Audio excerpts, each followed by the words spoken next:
রাকসু নির্বাচনে শুরু হয়েছে মনোনয়ন ফর্ম জমাদান।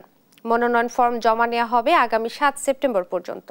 প্রতিদিন সকাল 9টা থেকে বিকেল 5টা পর্যন্ত মনোনয়নপত্র জমা দিতে পারবেন প্রার্থীরা। এবার রাকসু নির্বাচনে কেন্দ্রীয় ছাত্র সংসদ, সিনেট ও সিনেট প্রতিনিধি নির্বাচনে 479টি, হল সংসদে 17টি, আবাসিক হলে 764টি মনোনয়ন ফর্ম সংগ্রহ করেছে প্রার্থীরা।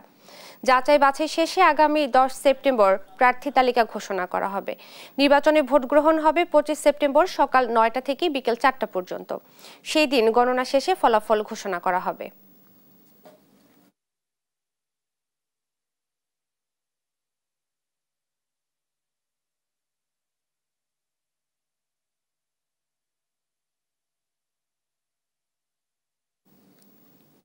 চার তারিখ এবং আগামী 7 তারিখে এই 2 দিন যে সমস্ত ফর্ম বিতরণ হয়েছে সেগুলো জমাদান করবে। আমাদের আচরণবিধিতে, নীতিমালাতে যে প্রক্রিয়া রয়েছে, যে বলে দেওয়া আছে কিভাবে ফর্মগুলো জমা দিতে হবে, ফর্মের সঙ্গে কি কি কাগজপত্র থাকতে হবে, এগুলো সব বলে দেওয়া আছে।